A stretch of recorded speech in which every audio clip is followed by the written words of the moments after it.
தேவனாய கர்த்தருக்கு ஸ்தோத்திரம். எபிரேயருக்கு எழுதின நிருபத்தில் இயேசு கிறிஸ்துவை விசுவசித்த ஜனம் மீண்டும் இஸ்ரவேல் பின்பற்றிய மோசே கொடுத்த நியாயப்பிரமாணத்திற்கு போகாமல் இருக்கவே அதை எழுதுறாரு.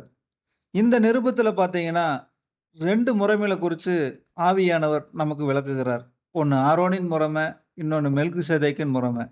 அதே மாதிரி இங்கே 2 ஆசாரியர்கள், ஆலயம், காணிக்கை, பலி என அநேக காரியங்களை குறித்து பரிசுத்தாவினர் நமக்கு விளக்குகிறார்.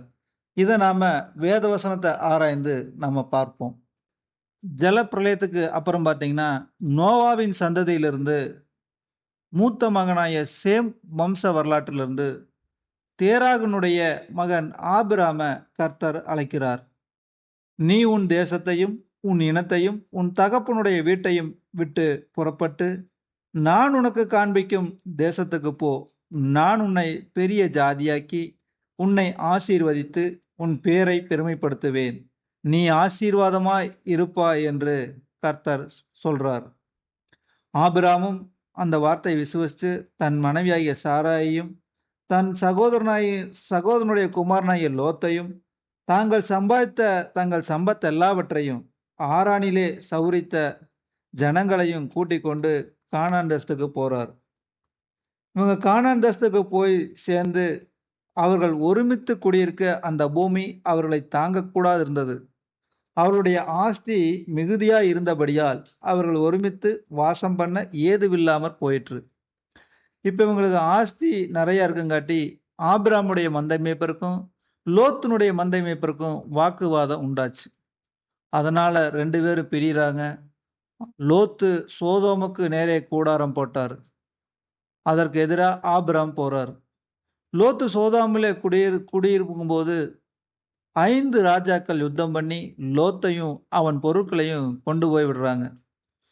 தன் சகோதரன் சிறையாக கொண்டு போகப்பட்டதை ஆபிராம் கேள்விப்பட்ட போது அவன் தன் வீட்டில் பிறந்த கைப்படிந்தவர்களாகிய 318 பேரை வச்சு அவங்களுக்கு ஆயுதம் தரிப்பித்து அந்த ராஜாக்கள் மேல பவுஞ்சுக்களாய் அவர்கள் மேல் விழுந்து சகல பொருட்களையும் தன் சகோதரனாய லோத்தையும் அவனுடைய பொருளையும் ஸ்திரீகளையும் ஜனங்களையும் திருப்பி கொண்டு வந்தார்கள்.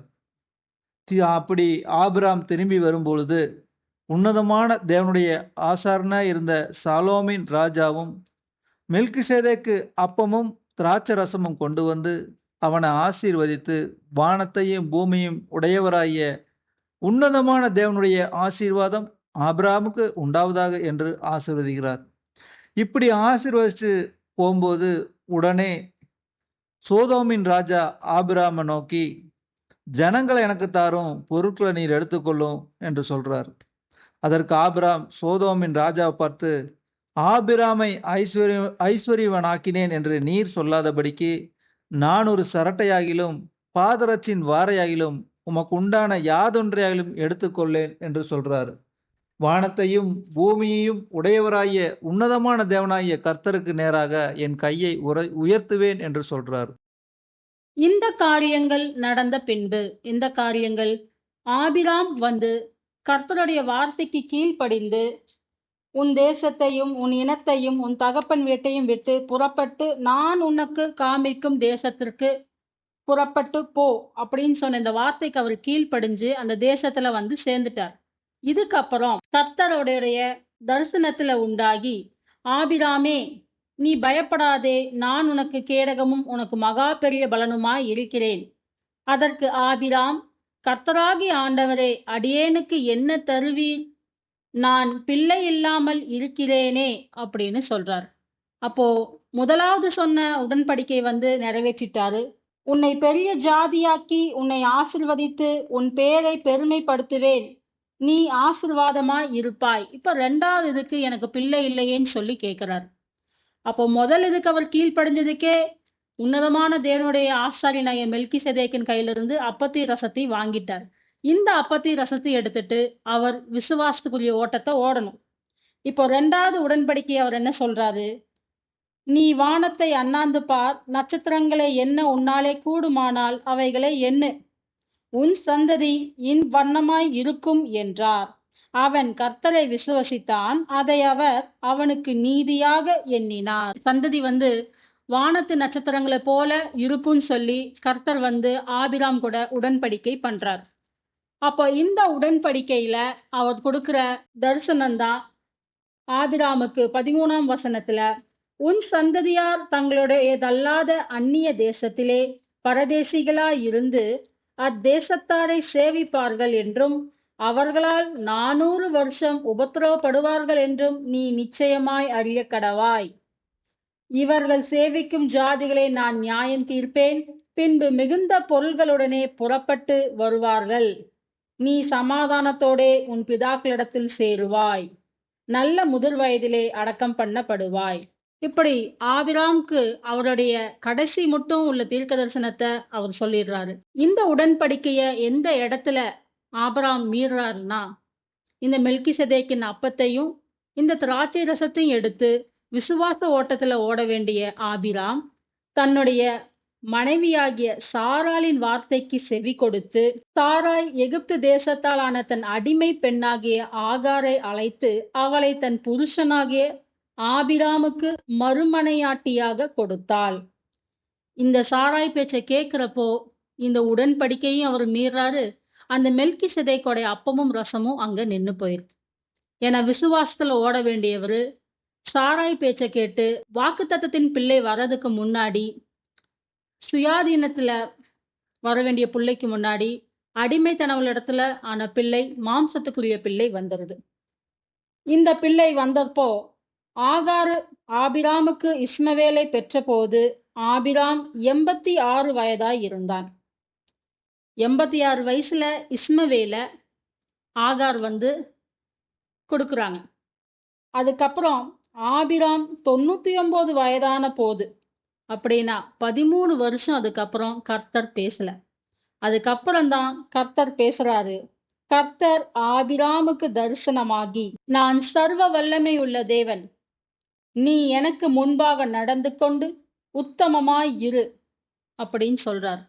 இதுக்கப்புறம் மாம்சத்தின் கட்டளையாகிய விருத்த சேதனம் உள்ள வந்து பவுல் அவருடைய நிருபத்துல, கலாத்தியரின் நிருபத்துல நமக்கு விவரிச்சு சொல்றார்.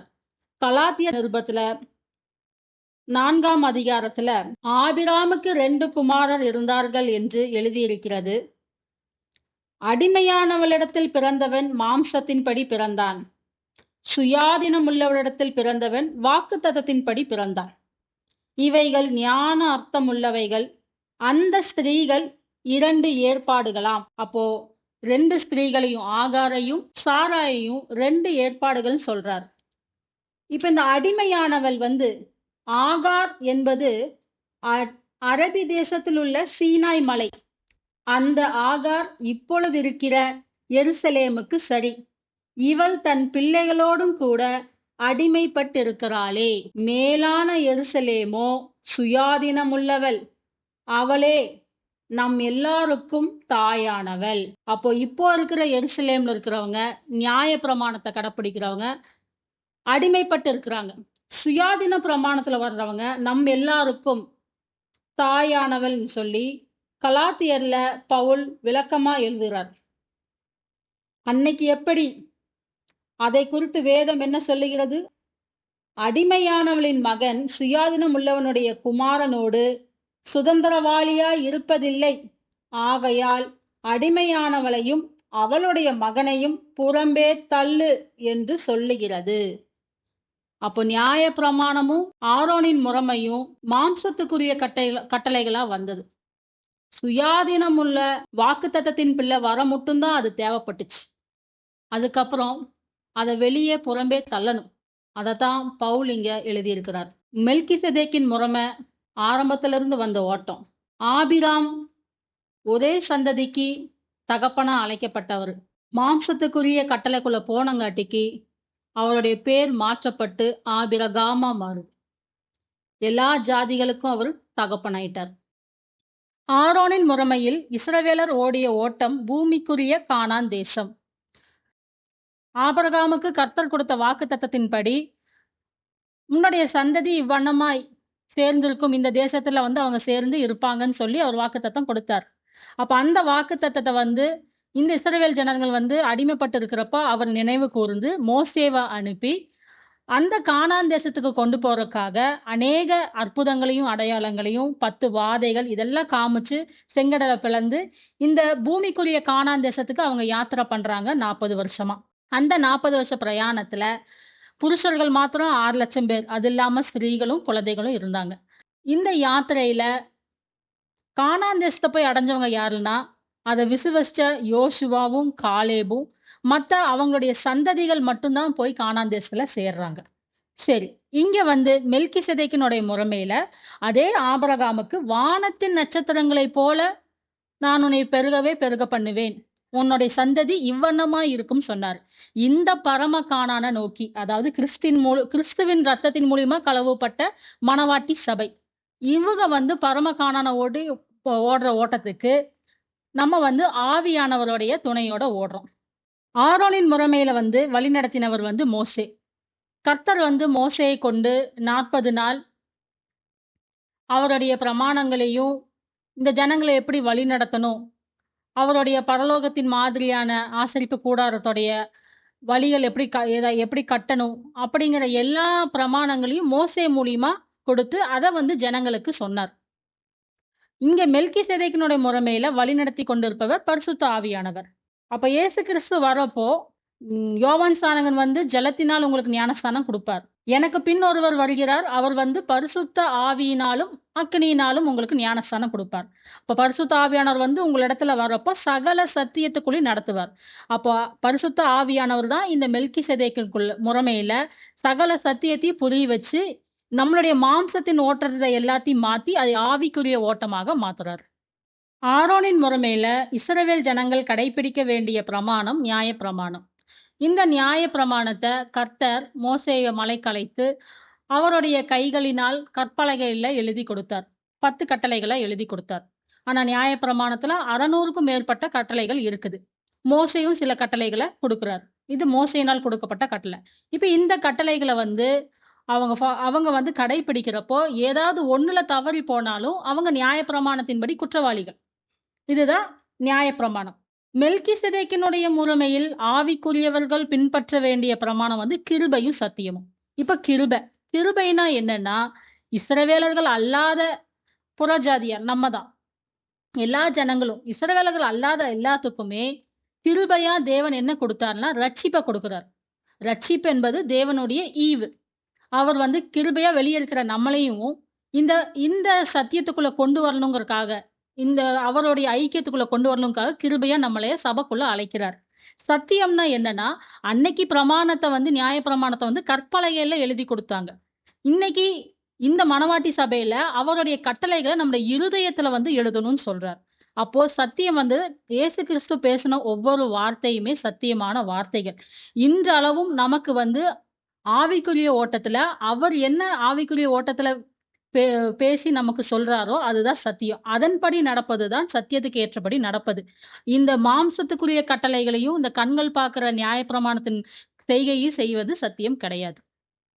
ஆரோனின் முறைமையில் உள்ள நியாயப்பிரமாணம் யோவான் வரைக்கும் வழங்கி வந்தது. அதாவது மோசேயினால் கொடுக்கப்பட்ட இந்த நியாயப்பிரமாண கட்டளை வந்து எது மட்டும் வருதுன்னா, சக்கரியாவுடைய மகன் யோவான் ஸ்நானகன் மட்டும் வருது. யோவான் ஸ்நானகரே வந்து கர்த்தருக்கு வழியத்தான் ஆயத்தம் பண்றார்.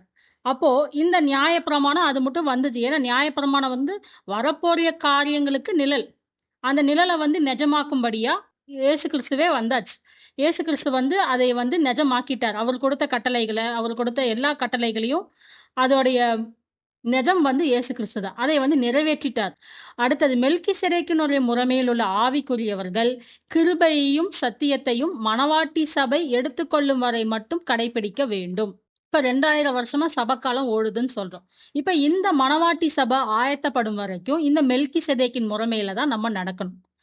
ஆவியானவர் நமக்கு என்ன சொல்றாரோ அந்த முறைமையை நம்ம கடைப்பிடிச்சு நடக்கணும். இந்த மாம்சத்துக்குரிய கட்டளைக்குள்ள போகக்கூடாது. இது எது மட்டும்னா இந்த மணவாட்டி சபை எடுத்துக்கொள்ள மட்டும்.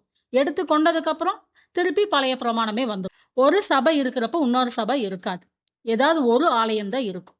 இப்ப இருக்கிறது மணவாட்டி சபை, நம்முடைய சரீரமாகிய ஆலயம். ஆரோனின் முறைமையில் பிரதான ஆசாரியன் ஆரோன் மரித்தார். இப்போ ஆரோனின் முறைமையில் மோசே வந்து ஆரோனத்தான் பிரதான ஆசாரியரா அபிஷேகம் பண்றார், பிரதிஷ்டை பண்றாரு ஆரோனுடைய குடும்பத்தை. இப்படி ஆசாரிய ஊழியம் செய்யறவங்களும் மரிச்சு போனாங்க.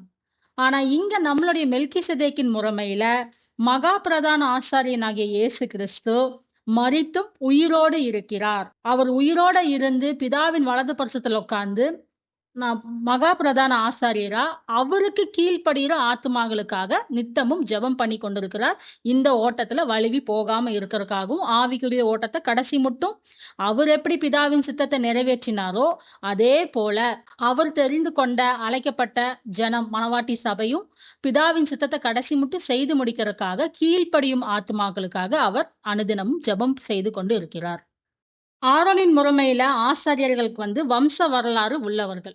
ஆரோனின் வம்சத்துல வந்தவங்க மட்டும்தான் ஆசாரியர் ஊழியம் செய்ய முடியும். இன்னார் இந்த ஆசாரியனுடைய பையன், இந்த ஆரோனின் வம்சத்துல இந்த தலைமுறையில வந்த பசங்கன்னு சொல்லி அவங்களுக்கு ஒரு வம்ச வரலாறு, தாய் தகப்பன் பேரு எல்லாமே இந்த லேவி கோத்திரத்துக்கு உட்பட்டவங்க மட்டும்தான் அதுல இருக்க முடியும். ஆனா இங்க மெல்கிசேதேக்கினோட முறைமையில ஆசாரியர்கள் இயேசு கிறிஸ்துவினால் அழைக்கப்பட்ட ஊழியர்கள், வம்ச வரலாறு இல்லாதவர்கள்.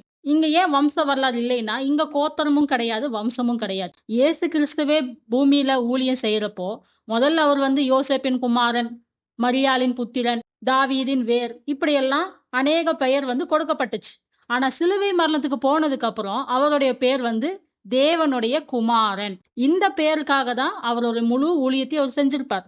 இதே போலத்தான் இயேசு கிறிஸ்துவினால் அழைக்கப்பட்ட நாமும், நமக்கு வரப்போ அநேக பேர் இந்த பூமியில இருக்கும். ஆனா என்னைக்கு நம்ம கர்த்தருடைய ஊழியக்காரனா மாறுறோமோ அன்னைக்கு நமக்கு எந்த வம்ச வரலாறும் கிடையாது. இன்னாருடைய பிள்ளை, இவங்களுடைய மகன், இவங்களுடைய பொண்ணு அப்படின்னு யாருமே சொல்றதுக்கு உரிமை கொண்டாட முடியாது. இது கர்த்தருடைய ஊழியக்காரர், அவ்வளவுதான். இவங்க முடிச்சதுக்கு அப்புறம் இயேசு கிறிஸ்துவுக்கு போறப்போ இவங்க கர்த்தருக்கு ஊழியம் செஞ்சாங்க அப்படின்னு உலகம் சாட்சி கொடுக்குதோ இல்லையோ, பிதா நமக்கு சாட்சி கொடுப்பார். இயேசு கிறிஸ்துவுக்கு பிதா தான் சாட்சி கொடுத்தார். யூதர்கள் யாரும் அவருடைய குமாரன் சொல்லி ஒத்துக்கல. ஆனா எனக்கு சாட்சி கொடுக்கிறவர் ஒருவர் இருக்கிறாருன்னு சொல்லிதான் அவர் யோவான்ல சொல்றார். அதே போலவே இங்க வம்ச வரலாறு இல்ல. இங்க ஊழியத்துக்கு அழைக்கப்பட்டவங்க எல்லாருமே இந்த முறைமையின்படி ஊழியக்காரர்கள் மட்டும்தான். நம்ம எல்லாரும் கர்த்தருடைய ஊழியக்காரர்கள். ஆரோனின் முறைமையில் உள்ள பூமிக்குரிய கூடாரம் ஆசரிப்பு கூடாரம் சாலமோன் கட்டிய ஆலயம் இயேசு கிறிஸ்து மரிக்கும் வரைக்கும். இப்ப இந்த ஆசரிப்பு கூடாரம் ஏன் ஆண்டவர் கொடுக்கிறாருன்னா, சீனாய் மலையில அவர் இறங்கினப்போ அவருடைய சத்தத்தை கேட்டு ஜனங்கள் பயப்படுறாங்க. மோசே எங்களுக்கு பேசினால் போதும், தேவன் என்னோடு பேசாதிருப்பாராக. அப்போ அதுக்கு மலையில் காமிக்கப்பட்ட மாதிரியின்படியே நீ கட்டுவதற்கு எச்சரிக்கையா இருன்னு சொல்லி இந்த ஆசரிப்பு கூடாரத்தையுமே அவங்களுடைய பாளையத்தின் மத்தியில தான் போட சொல்றாரு. ஆனா மோசேதான் ஜனங்களுடைய பாவம் மிகுதியா இருக்கிறதுனால அந்த ஆசரிப்பு கூடாரத்தை தூக்கி பாளையத்துக்கு புறம்பே போடுறாரு. அவர் எப்பவுமே நம்மளுடைய மத்தியில உலாவணும் தான் விரும்புறாரு. அடுத்தது சாலமோன் கட்டிய ஆலயம். இந்த ஆலயத்தை தாவீது கேட்கிறாரு. அவருக்குள்ள இருந்துதான் அவர் நடத்துறாருங்கிறத அவருக்கு புரியாம அவர் கேட்கிறாரு. சரி, இருந்தாலும் இந்த ஜனங்க இனிமேல் இந்த ஆசரிப்பு கூடாரத்தை தூக்கி நடக்க வேண்டாங்கிறதுக்காக எருசலேம் தேவாலயத்தை அவருடைய மகனாகிய சாலமோனை கொண்டு கட்டுறாங்க. இந்த ஆலயம் எதுக்கு தேவைப்பட்டுச்சுன்னா, இந்த நியாயப்பிரமாணத்தின்படி இந்த சடங்குகளையும் அவரை தொழுது கொள்றதுக்கு ஒரு இடம் தேவைன்னும் அந்த ஆலயம் மாம்சத்துக்குரியது. இங்க மெல்கிசேதேக்கின் முறைமையில ஆவி, ஆத்மா, சரீரமாகி ஆலயம். அந்த ஆசரிப்பு கூடாரத்துக்கும் எருசலேம் தேவாலயத்துக்கும் எப்படி பிரகாரம், பலிபீடம், பரிசுத்த ஸ்தலம், மகா பரிசுத்த ஸ்தலம்னு 3 அணை இருக்குதோ அதே மாதிரி இங்க ஆவி, ஆத்மா, சரீரமாகி நம்முடைய ஆலயம். இந்த ஆவி மனுஷனுடைய ஆவியோட தேவனுடைய ஆவியானவர் சஞ்சரிப்பார். அந்த ஆவியில நம்ம கூட பேசுவார். அந்த ஆவியின் பேச்சை கேட்டு இந்த ஆத்மாவும் சரீரமும் அதற்கு கீழ்ப்படிஞ்சு போகணும். இப்படிப்பட்ட மணவாட்டி சபையைத்தான் அவர் எடுத்துக்கொள்ளுவார். அப்போ இந்த ஒரு மன ஆவி அன்னைக்கு அப்போஸ்தலர்கள் கூடினப்போ இந்த ஒரு மனதின் ஆவிதான் இருந்துச்சு. கர்த்தர் ஒவ்வொரு தெரிந்து கொள்ளப்பட்ட அழைக்கப்பட்ட அவருடைய மணவாட்டி சபையாகிய ஆத்மாவாகிய ஆலயத்துல அவர் சஞ்சரிச்சாரு, பேசினார். இவங்க எல்லாரும் ஒரு மனமா கூடி வந்தாங்க, சபை மக்களா இருந்தாங்க. இந்த ஆலயத்துலதான் அவர் வாசம் பண்ணார். இப்பேற்பட்ட ஆலயம் இந்த காலகட்டத்துல கட்டடத்துல கிடையாது. என்ன காரணம்னா, கட்டடம் முழுக்க முழுக்க மாம்சத்துக்குரிய கிரியைகளுக்கு போயிருச்சு. எந்த பிரமாணத்தை அவர் நிறைவேற்றினாரோ அதே தேவாலயத்தின் மேலதான் அவங்களுடைய கண்கள் இருக்கு. லூக்கால சொன்னபடி நீங்க கண்ணில் பாக்குற இந்த ஆலயம் காணிக்கைகளாலும் அலங்கரிக்கப்பட்டிருக்கிற இந்த ஆலயம் இடிந்து போகும் நாட்கள் வரும்.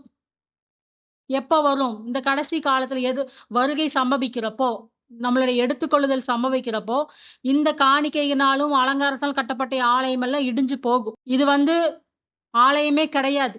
வியாபார வீடா மாத்திட்டாங்க. சோ ஆலயங்கிறது நம்மளுடைய ஆவி, ஆத்மா, சரீரமாகிய ஆலயம் தான்.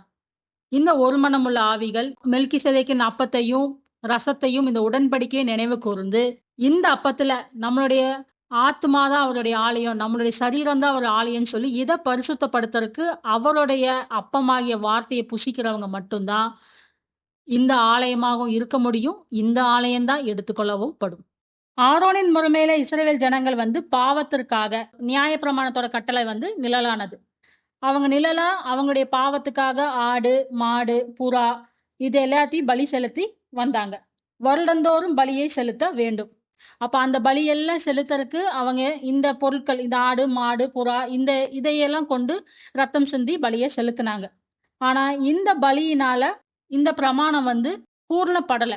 அதனால தான் இது பூர்ணப்படாதனால தான் மெல்கிசேதேக்கினுடைய முறைமையினுள்ள நமது பாவத்திற்காக ஒரே தரம் இயேசு கிறிஸ்து பலியானார். அப்ப குற்றமில்லாத பழுதற்ற ரத்தமாக இயேசு கிறிஸ்துவினுடைய சரீரம் நமக்காக மரித்து ரத்தம் சிந்தப்பட்டு இந்த பரிசுத்த ரத்தத்தினாலே நாம் ஒவ்வொருவரும் தேவனிடத்தில் கிட்டி சேருகிறோம். அவரே மெய்யான பலி. ஆரோனின் முறைமையில இஸ்ரவேல் ஜனங்கள் காணிக்கையாக பூமிக்குரிய ஆசரிப்பு கூடாரத்திற்கு வேண்டிய பொருட்களையும் பலியாக ஆடு மாடுகளையும் முதற்கனிகளையும் காணிக்கையாக கொடுத்தார்கள். அப்ப இந்த ஆசரிப்பு கூடாரத்துக்கு வேண்டிய பொருட்களை மோசே ஆசரிப்பு கூடாரம் கட்ட கேட்கிறப்போ ஜனங்கள் அவர்களை உற்சாகமாக காணிக்கைகளை கொடுத்தாங்க. அந்த காணிக்கைகளை வாங்கி அவர் ஆசரிப்பு கூடாரம் கட்டினது போக மிச்ச மீதி அவர் திருப்பி ஜனங்களுக்கே கொடுத்துட்டார். அதே போல அங்க வேலை செய்யற ஆசாரியனுக்கு இவங்களுடைய காணிக்கைகளாகிய ஆடு மாடுகளை அவங்களுடைய முதற்கனிகள் எல்லாவற்றிலும் முதன்மையானதை கொண்டு போய் ஆசாரியனுக்கு அவங்க கொடுக்குறாங்க. இது எல்லாமே மாம்சத்துக்கு தேவைப்பட்டது. மெல்கிசேதேக்கினுடைய முறைமையில காணிக்கையாக இயேசு கிறிஸ்துவே ஜீவ பலியாக கொடுத்தது போல யார்கிட்ட ஜீவ பலியா கொடுக்கிறாரு? அவருடைய சரீரத்தையே அவர் ஜீவ பலியா சுகந்த வாசனையா காணிக்கையா பிதாவுக்கு கொடுக்கிறார். அவருடைய வழியை பின்பற்றி வந்த நாமும் நம்மை நாமே காணிக்கையாக ஒப்பு கொடுக்க வேணும். எப்படி ஒப்பு கொடுக்கணும்னா ஆவிக்குரிய ஓட்டத்துல அவர் சொல்றபடி அவருடைய கட்டளைகளுக்கு கீழ்ப்படிவதே அன்பு. இப்படி அவருடைய அன்புல நம்ம நிலைச்சிருக்கணும்னா நம்மை நாமே எல்லா காரியங்களுக்கும் ஒப்பு கொடுத்து நம்மளை நாமளே காணிக்கையாக இயேசு கிறிஸ்து கொடுத்தது போல கொடுக்கணும் இந்த மெல்கிசேதேக்கின் முறைமையில. அடுத்ததா தசம பாகம். ஆரோனின் முறைமையில இஸ்ரவேல் ஜனங்கள் ஆசரிப்பு கூடார வேலைக்கு லேவியர்களுக்கு 1/10 தசம பாகம் செலுத்தினார்கள்.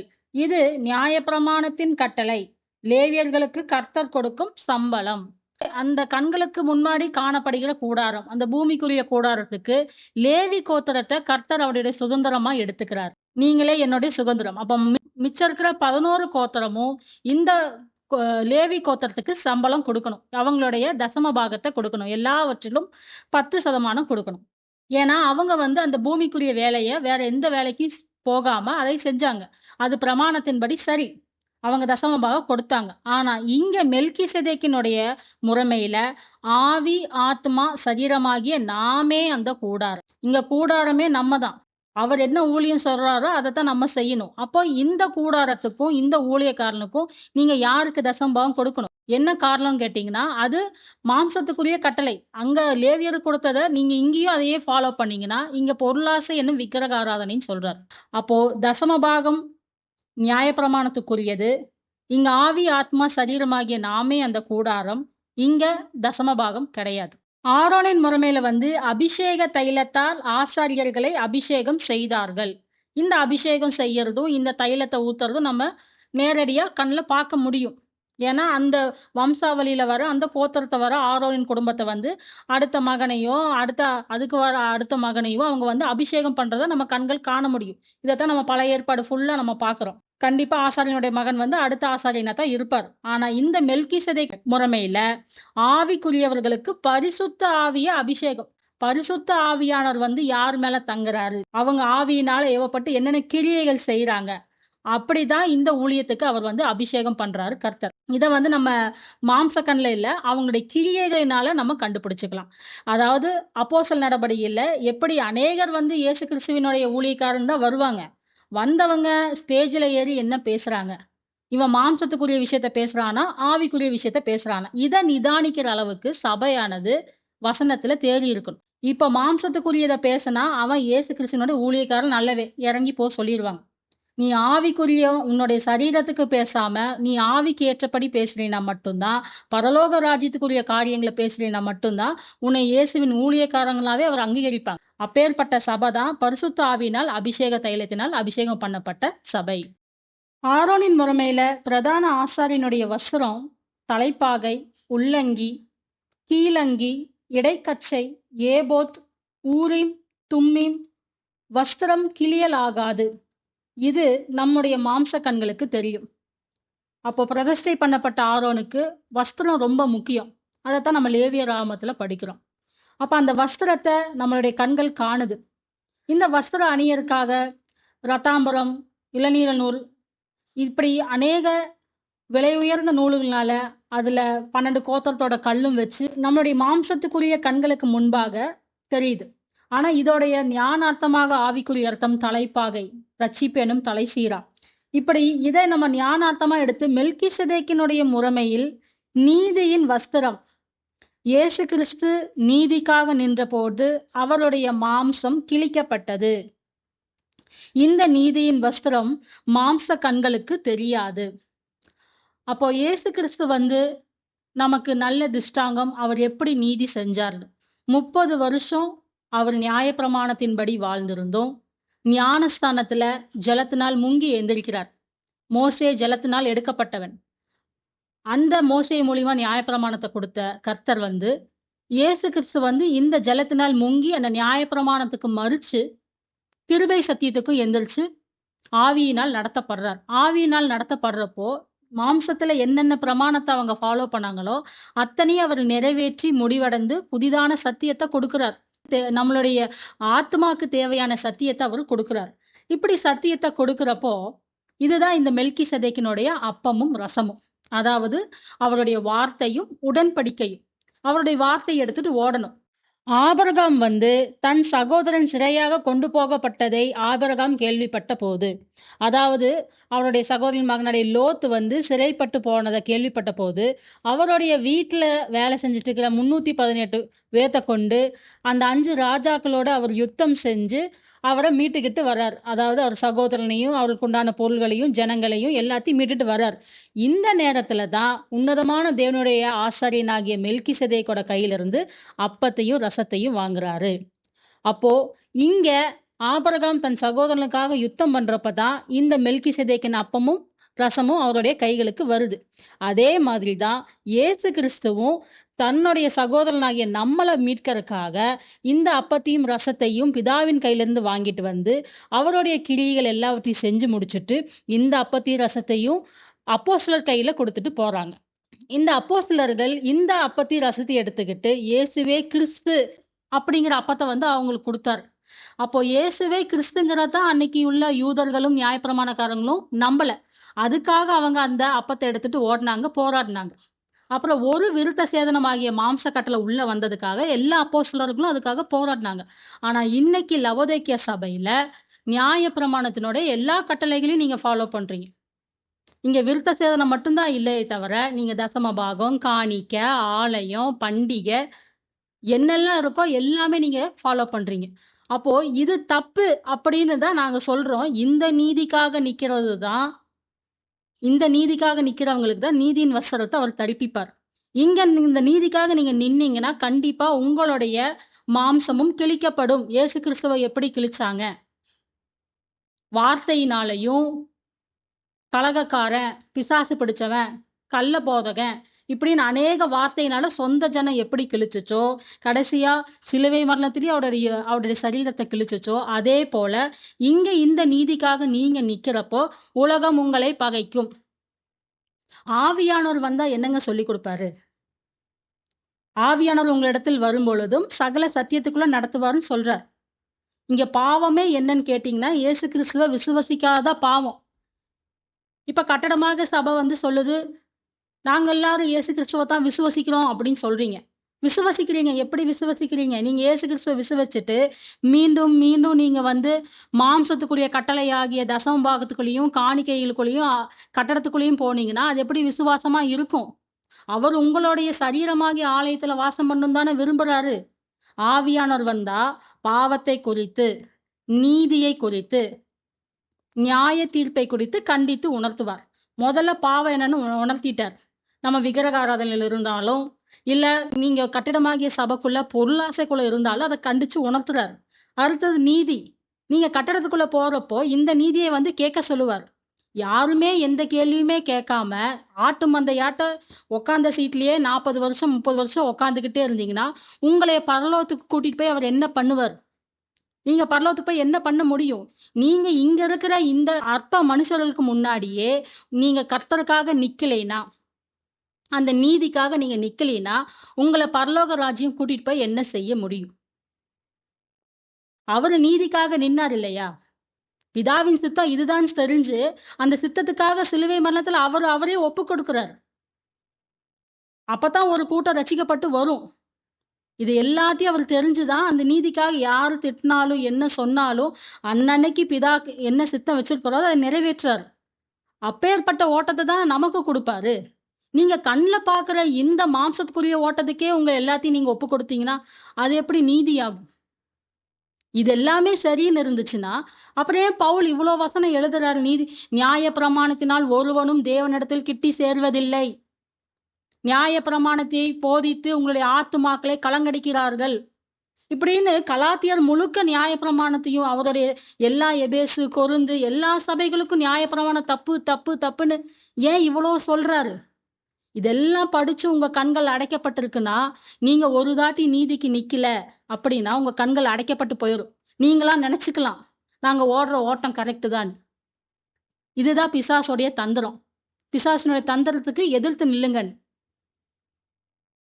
தப்பு என்னன்னு தெரிஞ்சும், ஏலி மாரி பேசாமயே உட்கார்ந்துட்டு இருந்தா, சாமுவேல் கிட்ட தான் பேச முடியும்.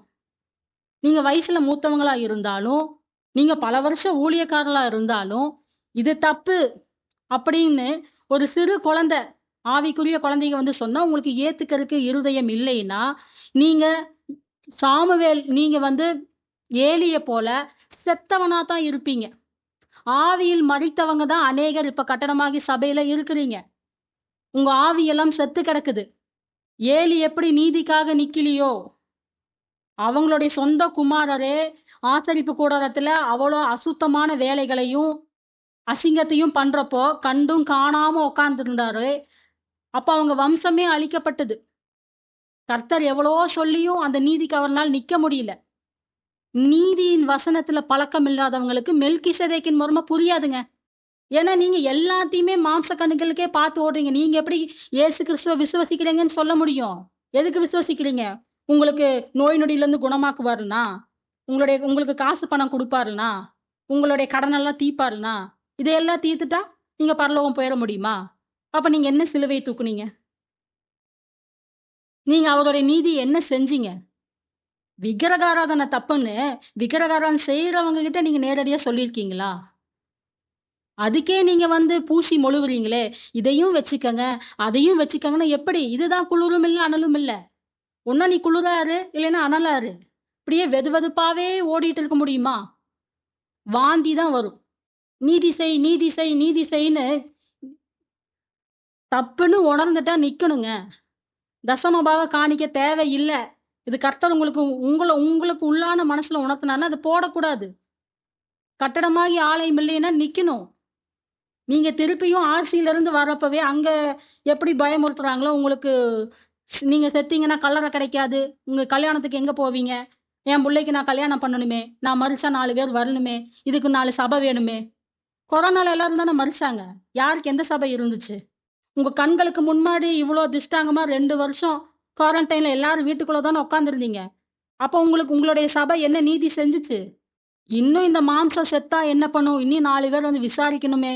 ஒரு ஐக்கியம் வேணுமே! இங்க ஐக்கியம் கிடையாதுங்க. மாம்சத்துக்கும், ஆவிக்கும் ஐக்கியமே கிடையாது. சகோதரன் எனப்பட்ட ஒருவன் விக்கிரக ஆராதனைக்காரனாவோ, பொருளாசைக்காரனாவோ, இச்சையடக்கம் இல்லாதவனா இருந்தானா, அவன் கூட நீ ஐக்கியம் வச்சுக்காதேன்னு தானே சொல்றாரு. எல்லா வசனத்தையும் உங்களுடைய தேவைக்கு, உங்களுடைய பொருளாசை எனும் விக்கிரக ஆராதனைக்கு நீங்க மாத்திக்கிட்டீங்கன்னா, நீங்க மட்டும் வழுவி போகல. ஒரு பெரும் திரளான கூட்டத்தையும் வழுவி போக வைக்கிறீங்க. யூதர்கள் ஒரு தாட்டி தான் சிலுவையில அறைஞ்சாங்க. நீங்க ஒவ்வொரு தாட்டி இதை ஃபாலோ பண்றப்போ அறையிறீங்க. அதத்தான் எபிரேயர் 6ஆம் அதிகாரத்துல எழுதியிருக்கிறார். நீங்க ஒரு தாட்டி உங்கள பிரகாசிப்பிக்கப்பட்டும், பரம ஈவை ருசி பார்த்தும் நீங்க பின்மாறி போனீங்கன்னா, உங்களை புதுப்பிக்கிறது கூடாத காரியம். ஆனாலும் கிருபை வச்சு என்ன பண்றாரு? நீங்க கொடுத்த ஒரு கலச தண்ணீர் கூட அவர் மறக்காதங்காட்டிக்கு தான், இன்னும் இந்த மாரி சின்ன கூட்டமா, இந்த குழந்தைகள வச்சு செய்திய சொல்றாரு. ஏன்னா நீங்க இழக்க போறது பரம காணான். நீதி செஞ்சீங்கன்னா, நீதியின் வஸ்திரத்த அவரு தான் குடுக்கணும். இங்க எல்லாரும் வெள்ள சட்டைய போட்டுக்கறதுக்கு ஈஸியான வேலைங்க. அவரு குடுக்கணும் சட்டை. நீதியின் வஸ்திரம் அவரு குடுக்கணும். அத அணியறக்கு தகுதியா நம்ம இங்க வந்து உபத்திரவப்பட்டு, மாம்ச கிழிக்கப்பட்டு ஓடணும். இந்த நீதியின் வஸ்திரம் நம்மளுடைய மாம்ச கண்ணுக்கு தெரியாது. என்னைக்கு இந்த மணவாட்டி சபை எடுத்துக்கொள்றாரோ, அன்னைக்கு அவங்க வந்து வெள்ளை அங்கிகளை தரித்து, குருத்தோலைகள பிடிச்சு ஒரு ஆர்ப்பாட்டமா நின்னு அவங்களுக்கு பாடுவாங்க. அதுதான் வஸ்திரம். இங்கேயே நீங்க வெள்ளை அங்கியை தரித்து குருத்தோலைய பிடிச்சிட்டீங்கன்னா, இதெல்லாம் மாம்ச கண்ணுக்கு தெரியறது. நீதி செஞ்சீங்களா? அப்படிங்கிறது மெல்கிசேதேக்கின் முறைமையில ஆவிக்குரிய ஓட்டத்த ஓடி வந்தீங்கன்னா தான் தெரியும். தப்புன்னு தெரிஞ்சா எதிர்த்து நில்லுங்க. கட்டிடமாகிய சபையில கேள்விய கேளுங்க. சாபம் வந்துருமோ? அவங்க என்ன சபிச்சுருவாங்க. இங்க சாபமே கிடையாதுங்க. நியாயப்பிரமாணத்தின் சாபத்தை தீர்க்கறக்கு தான் அவர் சிலுவையிலே அறையப்பட்டார். நீங்க திருப்பி இந்த நியாயப்பிரமாணத்த கடைபிடிச்சீங்கன்னா, உங்களுக்கு சாபம் வரும்னு தான் உங்களுக்கு பயம் இருக்கும். இங்க யார கனம் பண்ணணும்? இங்க யார் ஊழியக்காரங்கள்? அழைக்கப்பட்ட எல்லாருமே ஊழியக்காரங்க. இதுல பெரிய ஊழியக்காரன், சின்ன ஊழியக்காரன் யாரும் கிடையாது. அவங்களோட திராணிக்கு ஏத்த மாரி ஆவியானவர் யாருக்கு ஊழியம் குடுக்குறாரோ, அந்த ஊழியத்த நீதியா செய்யறதுனால தான் ஊழியக்காரன். அதனால தான் மத்தேயு 7ஆம் அதிகாரத்துல சொல்றாரு. உண்மையும் உத்தமுள்ள ஊழியக்காரனே எஜமானுடைய சந்தோஷத்தில் பிரவேசி. உண்மை உத்தமா ஊழியம் செஞ்சீங்கன்னா போதும். இங்க யாருக்கும் சீனியாரிட்டிய பார்த்து, மெஜாரிட்டிய பார்த்து அவர் ஊழியம் குடுக்கறதில்ல. அப்பேற்பட்ட ஆளுகள பரலோகத்துக்கு கூப்பிடுறதும் கிடையாது. இதுதான் மெல்கிசேதேக்கின் முறைமை. இதுதான் நீதியின் வஸ்திரம். அடுத்தது ஓய்வு நாள். நியாயப்பிரமாணத்தின்படியும், ஆரோனின் முறைமையின்படியும், மோசே கொடுத்த கட்டளையின்படியும், கர்த்தர் மோசேக்கு கொடுத்த கட்டளையின்படியும், ஓய்வு நாளை பரிசுத்தமாய் ஆசரிக்க நினைப்பாயாக. 6 நாளும் நீ வேலை செய்து உன் கிரியைகளெல்லாம் நடப்பிப்பாயாக. 7ஆம் நாளிலோ உன் தேவனாகிய கர்த்தருடைய ஓய்வு நாள். அந்த ஓய்வு நாள்ல யாதொரு மிருக ஜீவனானாலும், நீயானாலும், குமாரத்தியானாலும் எந்த வேலையும் செய்யக்கூடாது அப்படிங்கிறது கட்டளை. இப்ப அந்த கட்டளைய என்னாகமம் 15ஆம் அதிகாரம் 32ஆம் வசனத்துல ஒரு மனிதன் ஓய்வு நாளில் விறகை பொறுக்கிக் கொண்டிருந்ததை அவங்க கண்டுபிடிச்சு மோசே கிட்ட கொண்டு வராங்க. மோசே கிட்ட கர்த்தர் அந்த மனிதனுக்கு நிச்சயமாய் கொலை செய்யப்பட வேண்டும், சபையார் எல்லாரும் அவனை பாளையத்துக்கு புறம்பே கல்லெறிய கடவர்கள் என்றார். அப்பொழுது சபையார் எல்லாரும் கர்த்தர் மோசேக்கு கட்டளையிட்டபடியே அவனை பாளையத்துக்கு புறம்பே கொண்டு போய் கல்லெறிந்தார்கள். அவன் செத்தான். நியாயப்பிரமாணத்தின்படி ஓய்வு நாள கட்டாயமா இஸ்ரவேல் ஜனங்கள் அன்னைக்கு கடைபிடிச்சு வந்தாங்க. இந்த மெல்கிசேதேக்கின் முறைமையில மெல்கிசேதேக்கின் கூடாரமே நம்ம தான் கூடாரம். சரீரமாகிய கூடாரம் தான் அவருடைய ஆலயமே. இந்த ஆலயத்துல நீங்க 7 நாளும் அவரோட வாசம் பண்ணணும். இங்க ஓய்வு நாள கடைப்பிடிக்க வேண்டிய அவசியம் கிடையாது. ஏன்னா இயேசு கிறிஸ்து இங்க 4 சுவிசேஷத்திலையும் ஓய்வு நாள்ல சூம்பின கையுடைய மனுஷனையும் குருடனையும் ஓய்வு நாள சுகமாக்குறாரு. அப்ப மனுஷகுமாரன் ஓய்வு நாளுக்கும் ஆண்டவராய் இருக்கிறார். நியாயப்பிரமாண கட்டளைகள் வந்து நிழல். அந்த நிழலை நிறைவேற்றி முடிக்கத்தான் இயேசு கிறிஸ்து வந்தார். நிறைவேற்றி முடிச்சிட்டார். நிறைவேற்றி முடிச்சது தான் நமக்கு கிருபை சத்தியத்தையும் மெல்கிசேதேக்கின் முறைமையும் கொடுத்துட்டு போயிருக்கிறார். இதுல ஆவியினால் நம்ம நடத்தப்படுறோம். இந்த ஆவியில நடத்தப்படுறப்போ நம்மளுடைய சரீரமாகிய கூடாரத்துல நம்ம 7 நாளும் ஆராதனை செய்யணும். 7 நாளும் அவர் கூட இருக்கணும். பண்டிகைகள். ஆரோனின் முறைமையில இஸ்ரவேல் ஜனங்கள் நிழலாகிய பண்டிகைகள் கொண்டாடினார்கள். என்னென்ன பண்டிகை அப்படின்னா, பஸ்கா பண்டிகை, புளிப்பில்லா அப்ப பண்டிகை, முதற்பலன் பண்டிகை, 50வது நாள் பண்டிகை, எக்கால பண்டிகை, பாவ நிவர்த்தி பண்டிகை கூடார பண்டிகை. இப்படி 7 பண்டிகைகள் அவங்க கொண்டாடி இருக்கிறாங்க. இதே நம்ம மெல்கிசேதேக்கினுடைய முறைமையில் நிஜத்தில் நடக்கும் பண்டிகை என்ன? பஸ்கா பண்டிகைனா இயேசு கிறிஸ்துவு சிலுவையின் மரணம். இதுதான் மெய்யான பஸ்கா. அங்க ஆட்டுக்குட்டிய பலியிட்டாங்க. இங்க அவரே வந்து பழுதற்ற ஆட்டுக்குட்டியாக அவர சரீரத்த பலி கொடுத்து, நம்மை வந்து பாவத்திலிருந்து மீட்டு நித்திய மீட்பை நமக்கு தந்தார். அடுத்தது புளிப்பில்லாத அப்ப பண்டிகை. இயேசு கிறிஸ்துவின் புளிப்பில்லாத உபதேசம். அன்னைக்கு ஆசாரியர்கள் புளிப்பில்லாத அப்பத்த புசிக்கணும். ஜனங்க புளிப்பில்லாத அப்பத்த புசிக்கணும். இன்னைக்கு நம்ம மணவாட்டி சபையா இருக்கிற நம்ம இயேசு கிறிஸ்துவோடைய புளிப்பில்லாத உபதேசத்துல சத்தியத்துல நம்ம நடக்கணும். பரிசேயர் சதுசேயருடைய புளித்த மாவை குறித்து எச்சரிக்கையா இருங்கள்னு சொல்லியிருக்கிறார். இன்னைக்கு அந்த பரிசேயர் சதுசேயர் யாருன்னா, போதக ஊழியம் பண்ற கட்டடமாகிய சபையில இருக்கிற மாம்சத்துக்குரிய உபதேசங்களை எடுத்து பிரசங்கிக்கிறவங்க தான் பரிசேயர். இந்த புளிப்புள்ள உபதேசத்தை நம்ம விட்டுட்டு புளிப்பில்லாத ஆவிக்குரிய உபதேசமாகிய இயேசு கிறிஸ்துவனுடைய உபதேசத்திலையும் அப்போஸ்தலருடைய உபதேசத்திலையும் நம்ம நடக்கணும். அடுத்தது முதற் பலன் பண்டிகை. இயேசு கிறிஸ்துவின் முதல் பலனாகிய உயிர்த்தெழுதல். நமக்கு முன்னோடியினவராகிய இயேசு கிறிஸ்து எப்படி முதல் பலனா நாம் சிலுவை மரணத்துல மரிச்சு 3 நாள்ல உயிர்த்தெழுந்து போனாரோ அவர்தான் முதற் பேரானவர். அவருடைய சகோதரரா நாமளும் அடுத்ததா மரித்து அதே போல நம்ம உயிர்த்தெழுவோம். அடுத்தது 50வது நாள் பண்டிகை. இங்க வந்து 50வது நாள்ல ஆவியானவர் ஊற்றப்பட்டார். அதுதான் முன்மாறி மலை. அந்த ஆவியானவர் இறங்குதல்ல தான் சகல சத்தியத்துக்குள்ளேயும் சபை உருவாகி சபை காலமாக தொடங்குது. அடுத்தது எக்கால பண்டிகை.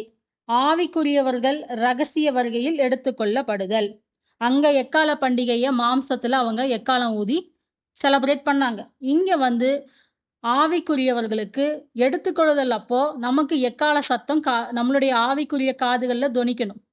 அப்போ அதுக்காக தான் இந்த மணவாட்டி சபை வந்து இப்ப காத்துட்டு இருக்குது. நம்ம எக்கால பண்டிகைக்காக தான் காத்துட்டு இருக்கிறோம். அடுத்தது பாவ நிவர்த்தி பண்டிகை. நம்ம எடுத்துக்கொள்ளப்பட்டதுக்கு அப்புறம் 7 வருடம் வரை உபத்திரவ காலத்துல இஸ்ரவேல் ஜனங்கள் அவங்களுடைய பாவத்துக்காக மனம் திரும்புவாங்க.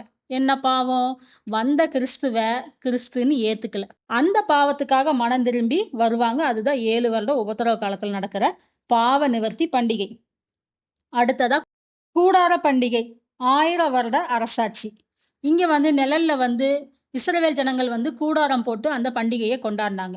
இங்க நிஜத்துல 1000 வருடம், அதாவது 7 வருஷம் உபத்திரவ காலம் அவங்களுடைய பாவ நிவர்த்தி பண்டிகை முடிஞ்சதுக்கு அப்புறம் 1000 வருடம் அரசாட்சி நடக்கும். அந்த அரசாட்சியில முன்னமே முத்திரை போடப்பட்ட 1,44,000 பேர், கோத்திரத்துக்கு 12,000 பேர், 12 கோத்திரம் கோத்திரத்துக்கு 12,000 பேரா 1,44,000 பேர் மாம்சத்துல 1000 வருட அரசாட்சியில கூடார பண்டிகையில இருப்பாங்க. இதுதான் இந்த பண்டிகைகளுடைய நிஜம். ஆனா இப்போ கட்டடத்துல நடக்கிற அநேக பண்டிகைகள், இப்போ சபை அப்படின்னு சொல்ற ஆவிக்குரிய சபைகள்னு சொல்ற கட்டடமாகிய சபையில இருக்கிற சபைகள் வந்து கொண்டாடுற பண்டிகை எல்லாமே மாம்சத்துக்குரிய பண்டிகைகள். இது எப்படி இருக்குன்னா, யாத்ராமத்துல எங்களை முன் நடத்தி செல்ல தெய்வங்கள் வேணும்னு சொல்லி இந்த ஜனங்கள் கேட்ட உடனே ஆரோன் போய் கண்ணுக்குட்டியை செஞ்சு நாளைக்கு கர்த்தருக்கு பண்டிகைன்னு சொல்லுவார் இல்லையா?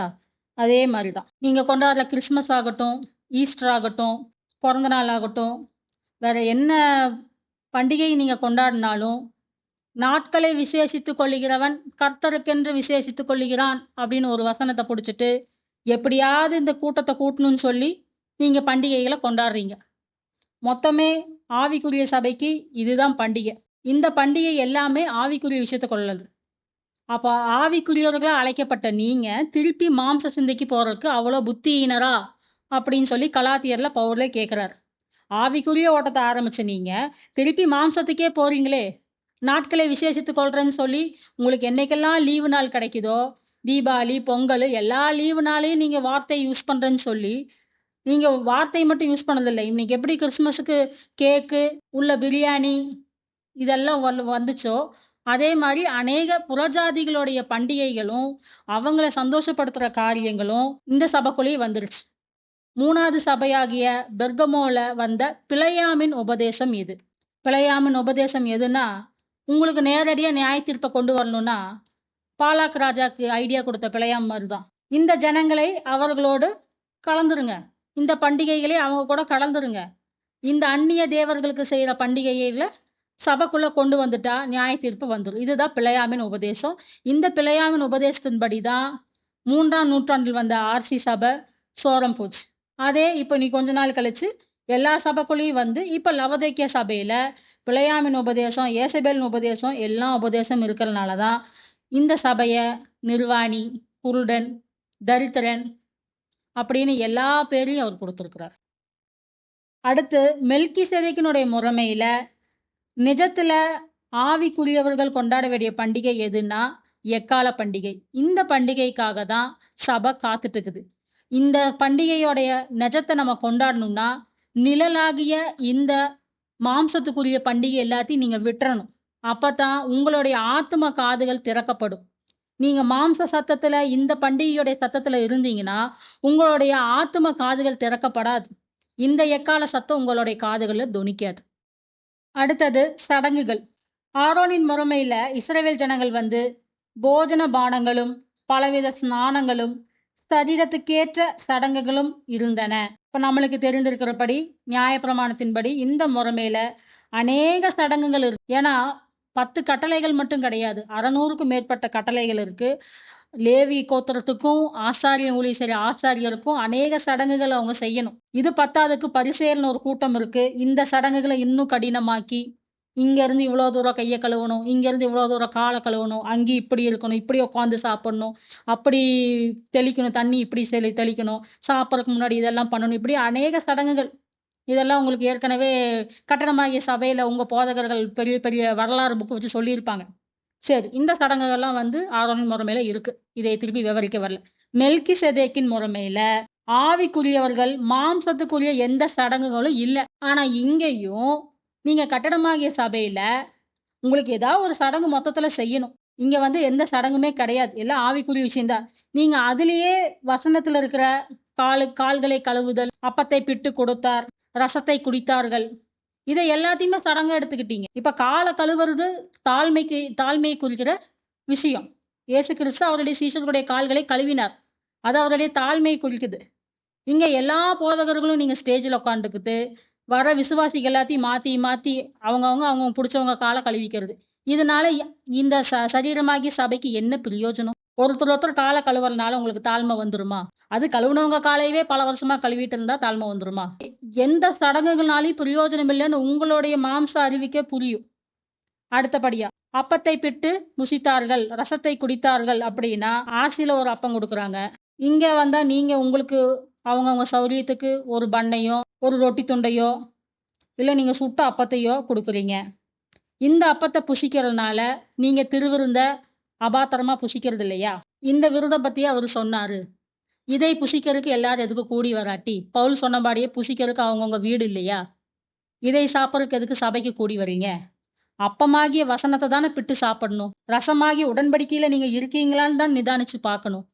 உடன்படிக்கை எல்லாத்தையுமே மீறிட்டு, எல்லாத்தையுமே மாம்ச கட்டளைகளுக்கு செஞ்சுட்டு, அப்பத்தை பிட்டு சாப்பிட்டு அவரை நினைச்சு கண்ணீர் விடுறதில்ல. எவ்வளோ அபாத்திரமான விஷயத்த நம்ம பண்றோம். இதுக்கு நம்ம 1 கொரிந்தியர் 11ஆம் அதிகாரத்தையும் சத்தமா படிச்சுக்கிறோம். ஏன்னா சபையே வந்து ஆவி செத்துதான் கிடக்குது. அடுத்தது ஞானஸ்தானம். ஞானஸ்தானமும் ஒரு சடங்காக்கிட்டீங்க. அன்னைக்கு இயேசு கிறிஸ்து ஜலத்தினால முங்கி ஞானஸ்தானம் எடுத்தார். ஏன்னா அவர் நியாயப்பிரமாணத்தின்படி வாழ்ந்த யூதன். 30 வருஷமா அவர் நியாயப்பிரமாணத்தின்படி வாழ்ந்திருக்கிறார். அந்த நியாயப்பிரமாணத்தை ஜலத்துல முங்கிட்டு தான் ஆவியில நிறைஞ்சவரா, ஆவியான நடத்துதலில் சத்தியத்தையும் கிருபையும் கொடுக்கறதுக்கு தான் அவரு அந்த நியாயப்பிரமாணத்தை நிறைவேற்றதுக்கு அந்த கட்டளைய அங்க நடந்துச்சு. இன்னைக்கு நீங்க ஞானஸ்தானம் எடுக்கிறதுக்கு நீங்கள் யூதர்களா? இஸ்ரவேல் கோத்திரத்துல நீங்க ஏதோ ஒரு கோத்திரத்தை சேர்ந்தவங்களா? கிடையாது. நம்ம எல்லாரும் புறஜாதியர். இங்க நம்ம ஆவியில அபிஷேகம் பண்ணணும், ஆவியினால ஞானஸ்தானம் வாங்கணும், அக்கினி நாவுகளை வாங்கணும். இது நம்ம ஆவிக்குரிய விஷயமா நடக்க வேண்டியது. இதுலயும் நீங்க மனம் திரும்பாம அதை ஒரு சடங்கா உள்ளுக்குள்ள வரவங்க எல்லாத்தையும் நீங்க தொட்டிக்குள்ள போட்டு முக்கி எடுத்துட்டா எப்படி பரலோக ராஜ்யம் போக முடியும்? இது எல்லாமே சடங்கு. அவன் மனம் திரும்பினானா திரும்பலையா அதை பத்தியெல்லாம் உங்களுக்கு கவலை இல்லை. உங்களுடைய சர்ச்சுக்கு அவரை மெம்பர் ஆக்கணும், உடனே தண்ணியில முக்கிடணும். இப்ப அந்த தண்ணியில முக்கறதுக்கும் நீங்க ஒரு கிளாஸ் வச்சுக்குவீங்க. அந்த கிளாஸ்லயும் நீங்க பரிசேய மாதிரி நீங்க என்ன லா புக் எழுதி கொடுத்தீங்களோ அந்த லா புக்கை படிச்சு அவர் பாஸ் ஆகணும். இங்க ஆவியில் நடத்தப்படவே இல்லையே. இது எல்லாமே உங்களுடைய எம்என்சி கம்பெனி மாரி, உங்களுடைய ஹெட் என்ன சொல்றாரோ அத போதகர் செய்வாரு. போதகர் சொல்றத கீழ இருக்கிற உடன் ஊழியர் செய்வாரு. உடன் ஊழியர் சொல்றத விசுவாசிகள் செய்வாங்க. வர தசமபாக காணிக்கைய நீங்க எல்லாத்தையும் பிரிச்சு எம்என்சி கம்பெனி மாரி, ஆரம்பத்துல யார் ஸ்டார்ட் பண்ணாங்களோ அவங்களுக்கு ஃபுல் ப்ராஃபிட்டும் போயிரும். இப்படி வந்து கர்த்தருடைய சபை கிடையாது. 50வது நாள்ல பெந்தகோஸ்தே நாள் வந்தபோது ஆவியானவர் இறங்குனார். 120 பேருக்கு மேல இறங்குனார். 3000 பேர் ரட்சிக்கப்பட்டாங்க. கர்த்தருடைய சபையில சேர்த்துக்கிட்டார். அன்னைக்கு அவங்க அந்த ஜலத்தினால ஞானஸ்தானம் குடுத்தாங்கன்னா, அவங்க நியாயப்பிரமாணக்காரங்க. அவங்க ஜலத்தினால ஞானஸ்தானம் எடுக்கிறது அவசியம். ஆவியினாலும், அக்கினியினாலும் தான் இயேசு கிறிஸ்துவே ஞானஸ்தானம் குடுப்பாருன்னு யோவான் ஸ்நானகன் சொல்லியிருக்கிறாரு. நீங்க அந்த ஒரு சடங்க புடிச்சுக்கிட்டு கடைசி மட்டும் எல்லாத்தையும் தண்ணீலயே முக்கிட்டு இருக்க முடியுமா? அடுத்த சடங்கு குழந்தை பிரதிஷ்டை. குழந்தை பிரதிஷ்டை பண்றப்ப என்னமோ எல்லாரும் சொல்றது, இது சடங்கல்ல, இது பெயர் வைக்கும் சடங்கும் கிடையாது அப்படின்னு தான் சொல்றாங்க. அப்படின்னு சொல்லிட்டு கர்த்தருக்காக பிறந்த குழந்தைய வந்து சபையில நாங்க பிரதிஷ்டை பண்றோம்னு சொல்றீங்க. அடுத்தது, மரித்தவங்களுக்காக கொண்டாடும் சடங்குகள். கட்டடத்துல இருக்கிற போதகர்கள் எல்லா நேரத்த விட எக்ஸ்ட்ராடினரியா எப்ப பொய் பேசணும்னா, இந்த மரித்த வீட்டுக்கு போயி ஒரு பிரசங்கம் குடுக்குறப்ப தான். ஏன்னா, அங்க தான் எல்லாரும் சோகமா இருப்பாங்க இல்லையா? அப்போ இருக்கிற எல்லா பொய்யுமே ஜாஸ்தி பேசி, மரித்தவங்கள வந்து உயர்த்தி பேசி, அங்க ஒரு சடங்கு. 40வது நாளு, 3வது நாளு, வருஷாந்திரம், காக்காக்கு மட்டும் தான் நீங்க சோறு வைக்கல. அடுத்தது வளகாப்பு, காதுகுத்து, சீரு, பர்த்டே, ஆனிவர்சரி, வாகனத்த பிளஸ் பண்றது, வீட்டு பிரதிஷ்டை, இப்படின்னு சடங்குகள சொல்லிட்டே போலாம். ஒவ்வொரு சடங்கையும் விவரிக்கவே முடியாது. உங்களுக்கு எந்தெந்த சடங்குக்கு போனா, எப்படி எப்படியெல்லாம் காசு கலெக்ட் பண்ணலாமோ, அதெல்லாம் நீங்க ஒரு சடங்கா, ஒண்ண கூட மிஸ் பண்ணாம, நீங்களே ஞாபகப்படுத்தி கொண்டாட வைக்கிறீங்க.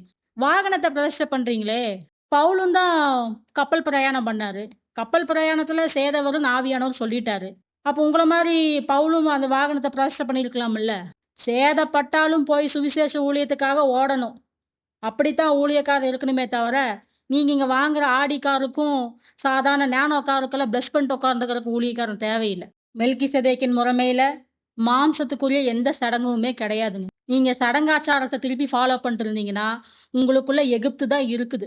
எகிப்தின் இருதயம் தான் உங்களுக்கு இருக்குது. ஸ்தேவானுடைய பிரசங்கத்துல சொன்னபடி, இந்த பிதாக்கள எகிப்திலிருந்து கூட்டிட்டு வந்தாலும், அவங்க இருதயம் முழுக்க எகிப்து தான் இருக்குது. எப்படா அந்த ஃபாலோ பண்ணலான்னே காத்துட்டு இருக்கிறவங்க தான் சபைக்குள்ள உட்காந்துட்டுருக்கிறீங்க. அப்பேற்பட்டவங்கள தான் புடிச்சு நீங்க தண்ணீல முக்கி, திருவிருந்தாகிய ஒரு அப்பத்தையும் வாயில போட்டு, இவங்கலாம் நீதிமான் ஆயிட்டாங்கன்னு ஒரு பொய்யான பிரசங்கத்த குடுத்து, எல்லாத்தையும் போலியா பண்ணி, ஒரு பெரிய கூட்டம் சேர்ந்துருச்சுங்கிறதுக்காக, இதுதான் கரெக்டான ஊழியம்னு ஆக்கிட்டீங்க.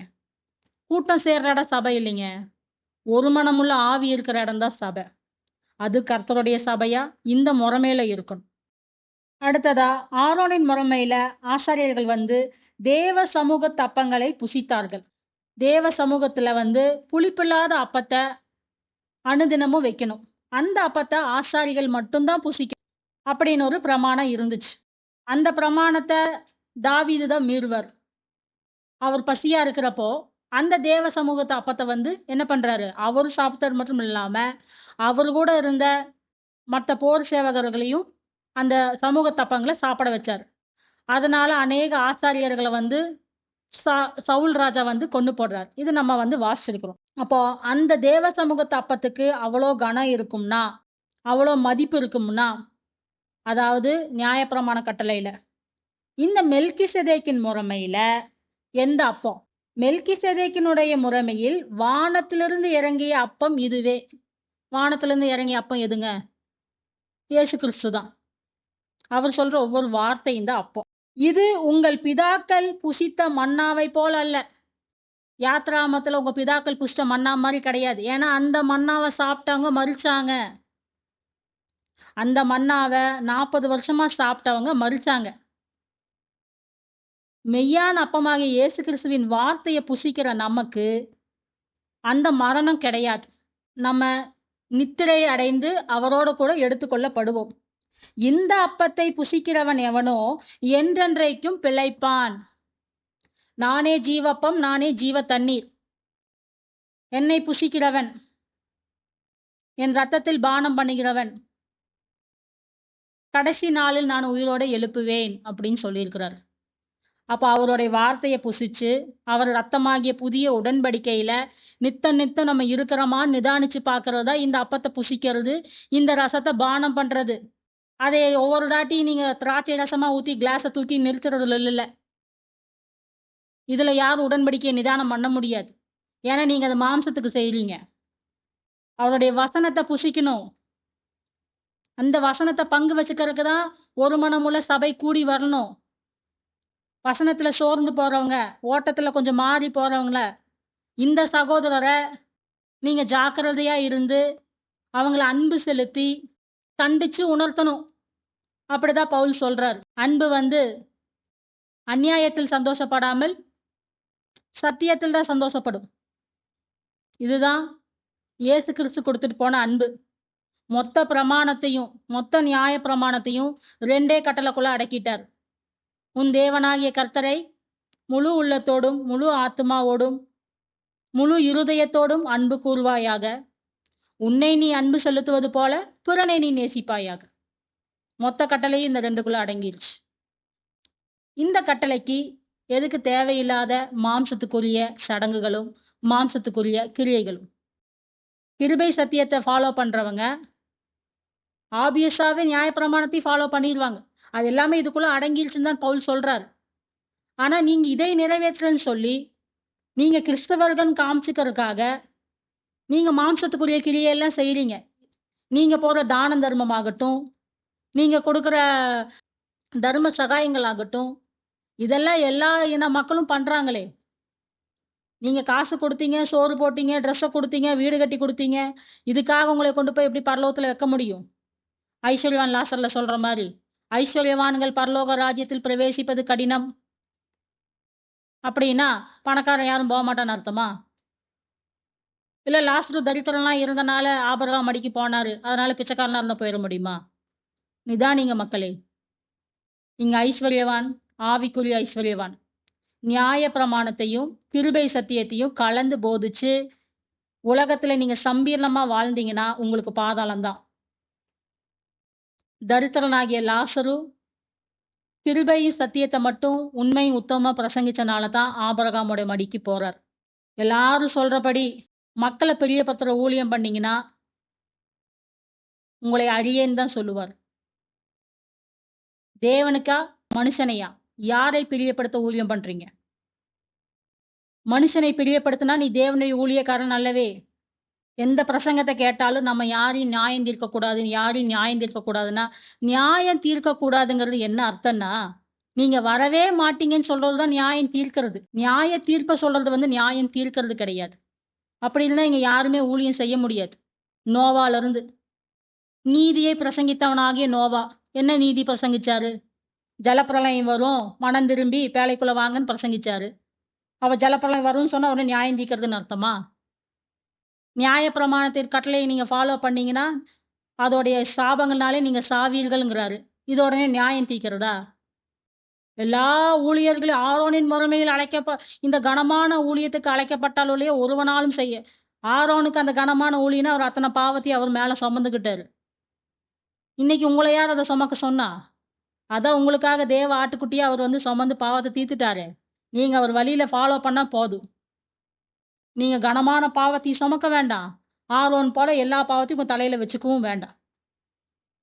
பாரமான யாவர் வந்து என்னிடத்தில் இளைப்பாற கடவர்கள். ஓகே. அப்ப இந்த அப்பத்தை புசிக்கிறவன் எந்த அப்பத்தை? இப்போ மெல்கிசேதேக்கின் முறைமையில இந்த சத்தியத்தை எங்க கையில கொடுத்துருக்கிறார். நீங்க கீழ்ப்படிஞ்சீங்கன்னா அதை எடுத்துட்டு நீங்களும் போகலாம். இந்த அப்பத்தையும் ரசத்தையும் கடைசி மட்டும் எடுத்துட்டு போறவங்க மட்டும்தான் எக்கால சத்தத்துல வருகையில போக முடியும். ஆரம்பத்துல எப்படி ஆபிரகாம் மெல்கிசேதேக்கின் முறைமையில அந்த அப்பத்தையும் ரசத்தையும் வாங்கி மாம்சத்துக்குரிய மனைவியின் பேச்சை கேட்டு ஆகார தொட்டாரோ, வாக்குத்தத்தத்தின் பிள்ளை வர்றதுக்கு முன்னாடி மாம்சத்துக்குரிய பிள்ளை வந்துருச்சு. அங்க அந்த அப்பமும் ரசமும் நின்றுச்சு. அவர் சொன்ன அந்த வார்த்தையும் அந்த உடன்படிக்கையும் அவர் மீறிட்டார். அதுக்கப்புறம் அதை திருப்பியும் இயேசு கிறிஸ்து எடுத்துட்டு ஒடியாடுறாரு. அவரு வெற்றி அடைஞ்சு அந்த அப்பத்தை இந்த மணவாட்டி சபைக்கு கொடுக்கிறார். மணவாட்டி சபையில ரட்சிக்கப்பட்ட ஒவ்வொருத்தரும் இந்த அப்பத்தையும் ரசத்தையும் எடுத்துட்டு ஓடணும். பிதா உங்களுக்கு எந்த நேரம் மட்டும் அந்த சித்தம் வச்சிருக்கிறாரோ அது மட்டும் அந்த ஓட்டத்தை நீங்க ஓடி பொறுமையோடு ஓடணும், எச்சரிக்கையாக ஓடணும். ஏன் பொறுமையா ஓட சொல்றாருன்னா, இது உலகத்துல இருக்கிற ஓட்டப்பந்தயம் மாதிரி வேகமா ஓடி முடிக்கிற ஓட்டப்பந்தயம் இல்ல. ஒவ்வொரு நிமிஷமும் நீங்க நிதானிச்சு, உங்களுக்குள்ள ஏதாவது மாம்சத்துக்குரிய கிரியைகள் வருதா? மாம்சத்துக்குரிய சிந்தைகள் வருதா? சடங்குக வருதா? உங்களை சுத்தி இருக்கிறவங்க, சபைக்குள்ள வரவங்க எப்பேர்ப்பட்டவங்க நிதானிக்கிறதுக்காக தான் நிதானமா ஓட சொல்றாரு. எச்சரிக்கையா இருக்க சொல்றாரு. பிசாசு தந்திரமானவன். கர்ஜிக்கிற சிங்கம் போல தெரிந்து கொள்ளப்பட்டவங்க யாரோ, அவங்கள புடிச்சு இழுக்கறதுக்கு தான் அவன் காத்துட்டு இருக்கிறான். ஏற்கனவே எங்கெங்கேயோ டான்ஸ் ஆடிட்டு இருக்கிறவங்க, மாறி போனவங்க அவங்கள பத்திலாம் அவனுக்கு கவலை இல்ல. அதெல்லாம் அவன் 7 வருஷத்துல அவன் பார்த்துக்குவான். இந்த வருகையில அழைப்புல இருக்கிறவங்கள, தெரிந்து கொள்ளப்பட்டவங்கள வஞ்சிக்கிறது தான் அவன் வேல. எப்படி வஞ்சிப்பான்? உங்களுக்கு அழகா மாம்சத்தோட கிரியைகள சொல்லிக் குடுப்பான். இந்த மாம்சமும் இச்சிச்சு அதுக்கு பின்னாடி அப்படியே அழகா ட்ராக் மாரி போயிரும். முதல்ல உள்ள வரப்ப பண்டிகை வேண்டான்னு பிரசங்கிச்சு வந்த போதகர்களே, இன்னைக்கு அதே கிறிஸ்துமஸ் பண்டிகைக்கு சர்ச்சில போய் நின்னு, நாட்களை விசேஷித்துக் கொள்ளுகிறவன் கர்த்தருக்கென்று விசேஷித்துக் கொள்ளுகிறான்னு கேக்க குடுத்தீங்கன்னா, நீங்க ட்ராக் மாறிட்டீங்க. எவ்வளோ தூரம் போயிருக்கிறீங்கன்னு நீங்க தான் நிதானிச்சுக்கணும்.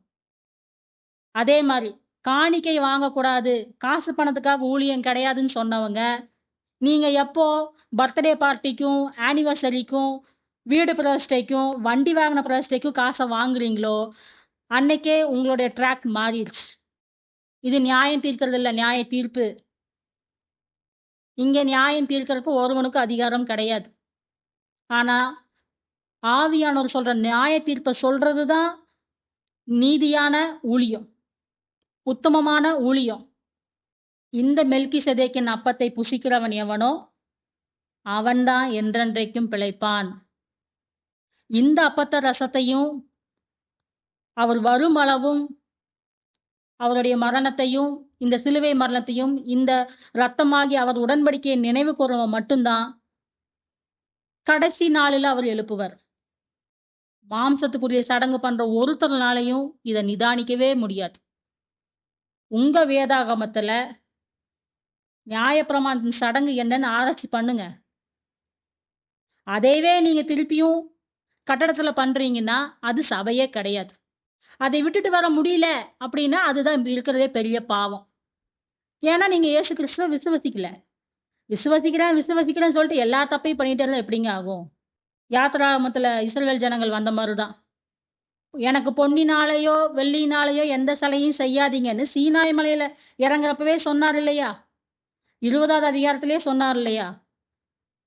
அப்படியே செய்வோம், அப்படியே ஆராதிப்போம்னு கூட்டமா சத்தம் போட்டுட்டு, 32ஆம் அதிகாரம் வரக்குள்ளேயே, மோசேய 40 நாள் காணோம்னு சொல்றக்குள்ளேயே, அப்ப அங்கருந்தே எகிப்திலிருந்தே அந்த சிற்பக்கருவி நீங்க எடுத்துட்டு தான் வந்திருக்கிறீங்க. எப்படா கொஞ்ச நாள் டைம் கிடைக்கும்? உடனே தங்கத்த ஊத்தி ஒரு கன்னுக்குட்டி செஞ்சு வச்சிரலான்னு. இந்த எண்ணத்தோட இருக்கிறது சபையே கிடையாது. மனம் திரும்பி உள்ள வர்றவங்களுக்கு தான் ஆவியானவர் இறங்குவார். ஆவியானவர் இறங்குனா, நீதிய குறிச்சும், நியாய தீர்ப்ப குறிச்சு தான் பிரசங்கிச்சு உங்க பாவத்த கண்டிச்சு உணர்த்துவாரு. உங்களுடைய புத்துணர்ச்சியில ஆட வைக்கிறதுக்கு ஆவியானவர் கிடையாது. அதுக்கு அநேக புறஜாதி சபைகள் கிடக்குது. அது அங்கேயே ஆடிக்கலாம். அதுக்கு இங்க வந்து அந்த அசுத்தத்த பண்ணாதீங்க. சரி. இந்த அப்பத்தை புசிக்கிறவன் என்றென்றைக்கும் பிழைப்பான். மறுபடியும் அதையே தான் சொல்றேன். ஏன்னா இந்த முறைமை ஆதியில கர்த்தர் கொடுத்த முறைமை. எந்த ஆலயத்துக்காகவும், எந்த சடங்குகளுக்காகவும் அந்த முறைமையை கொடுக்கல. இப்படி நீ பூமியில பாட அனுபவிச்சு, கண்டு விசுவசிப்பனை காட்டிலும் காணாது விசுவசிப்பவன் பாக்கியவான். அப்பேற்பட்ட ஓட்டத்துல ஓடி வர்றவங்களுக்கு தான் அவர் கொடுக்கிற அப்பத்தை அவரை புசிக்கிறவங்க தான் பிழைப்பாங்க. ஆரோனுடைய முறைமை, மெல்கிசேதேக்கினுடைய முறைமை. இந்த 2 முறைமைகளை குறித்து நம்ம இவ்வளவு நேரம் பார்த்தோம். ரோமருக்கு எழுதின நிருபத்திலிருந்து அப்போஸ்தலனாகிய பவுல் என்ன சொல்றாருன்னு பார்ப்போம். ரோமர் 7ஆம் அதிகாரம் 1 4 வரை உள்ள வசனம். நியாயப்பிரமாணத்தை அறிந்திருக்கிறவர்களுடனே பேசுகிறேன். சகோதரரே, ஒரு மனுஷன் உயிரோடு இருக்கும் அளவும் நியாயப்பிரமாணம் அவனை ஆளுகிறதென்று அறியாமல் இருக்கிறீர்களா? அது எப்படி என்றால், புருஷனையுடைய ஸ்திரீ தன் புருஷன் உயிரோடு இருக்கும் அளவும் நியாயப்பிரமாணத்தின்படியே அவனுடைய நிபந்தனைக்கு உட்பட்டிருக்கிறாள். புருஷன் மரித்த பின்பு புருஷனை பற்றிய பிரமாணத்தில் நின்று விடுதலையாய் இருக்கிறாள். ஆகையால் புருஷன் உயிரோடு இருக்கையில் அவள் வேறொரு புருஷனை விவாகம் பண்ணினால் விபச்சாரி எனப்படுவாள்.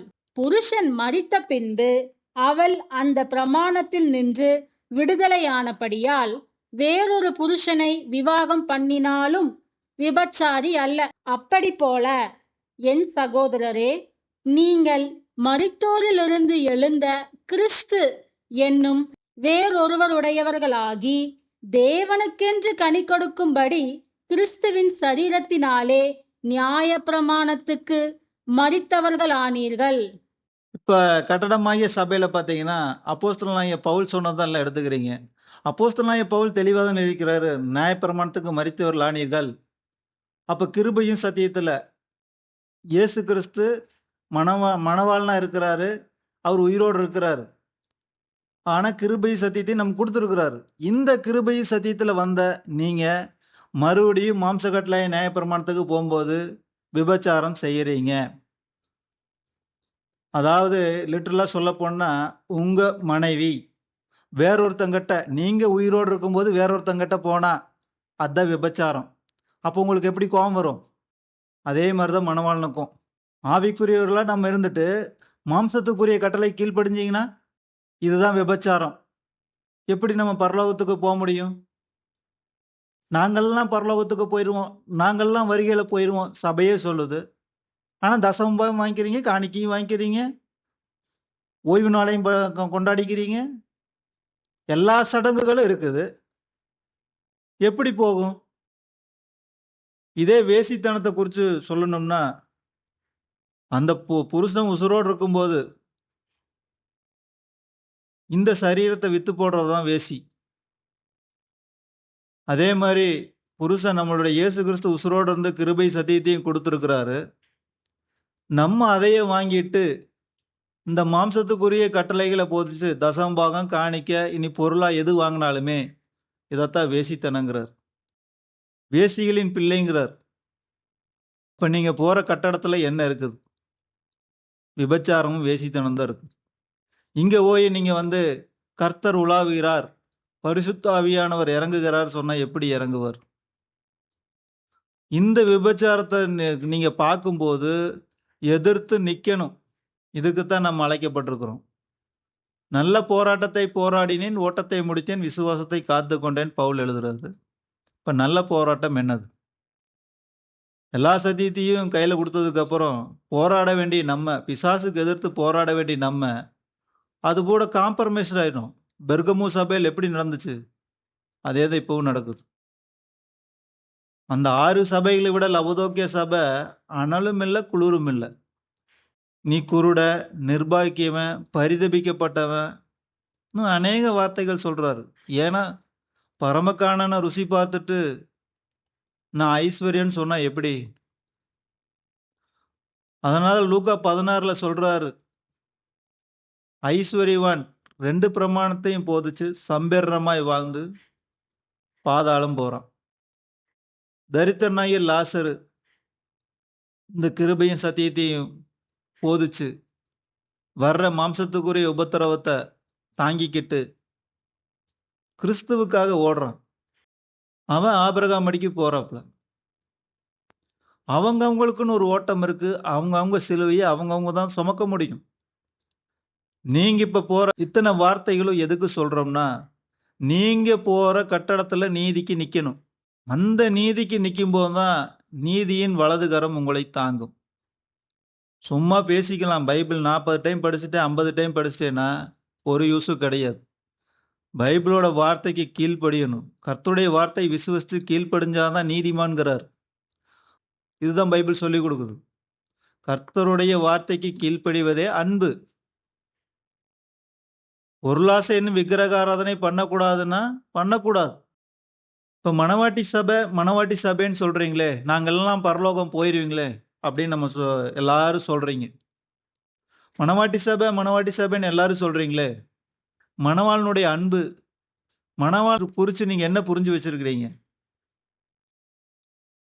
அவர் மாம்ச கட்டளைக்காக பிசாசை எதிர்த்து பிசாசின் தலையை நசுக்கி சிலுவை மரணத்தில் ஜெயிச்சார்.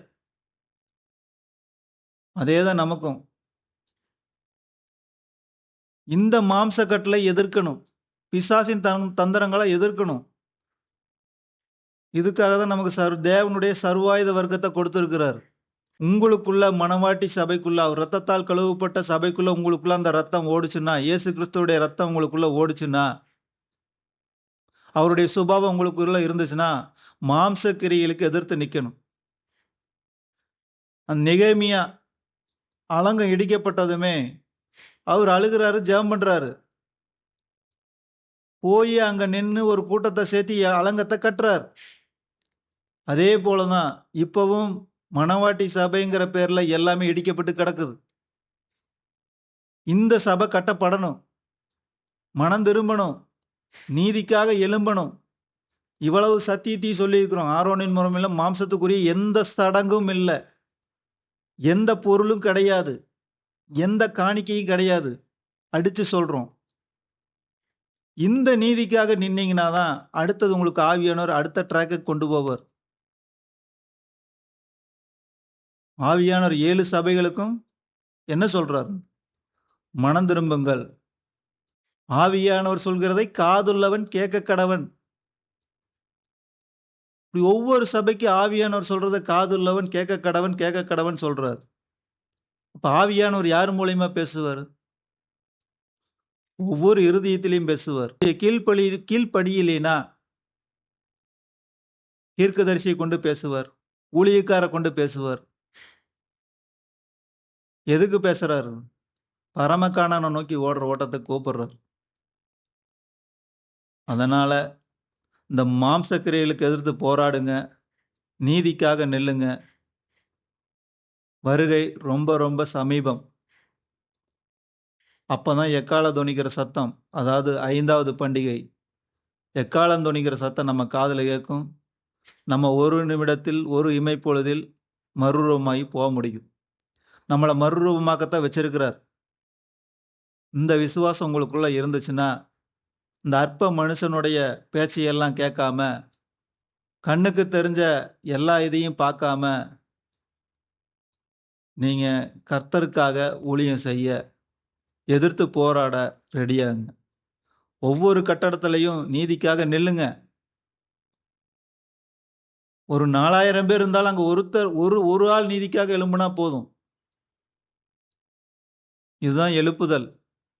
இங்க எல்லாரும் பார்க்குற மாதிரி நீங்க அழுதுகிட்டும் புலம்பிக்கிட்டும் எல்லா புறஜாதிகளும் வந்துருவாங்கிற அது போலியான உபதேசம். ஏன்னா இங்க எல்லா கட்டடத்திலையும் பொய்க்கு பிதாவா இருக்கிற பிசாசு தான் பேசுறான். அதை புரிஞ்சுக்கங்க. இந்த பிசாசை எதிர்த்து நிக்கத்தான் நம்மளை நீ வச்சிருக்கிறார். அக்னி நாவுகள் எது கொடுத்துருக்கிறார்? பிசாசின் தந்திரத்தை எதிர்த்து நிற்கிறதுக்கு தான் அக்னி நாவுகள். உங்களை செலக்ட் பண்ணி இந்த பந்தயத்தில் ஓட வச்சிருக்கிறதே பெரிய கிருபை. ஏன்னா எத்தனையோ கோடி ஜனங்களுக்கு கிடைக்காத கிருபை நமக்கு கிடைச்சிருக்கு. இன்னும் கொஞ்ச காலம் ஓடி முடிச்சோம்னா, கர்த்தர் எப்போ சொல்றாரோ, எக்காலம் துணிக்குமோ அப்போ போறதுக்கு ரெடியாங்க. மணவாட்டி சபை நீதிக்காக நில்லுங்க. கர்த்தருடைய ஊழியக்காரன் தேவனின் நாமம் மகிமைப்படுறார்.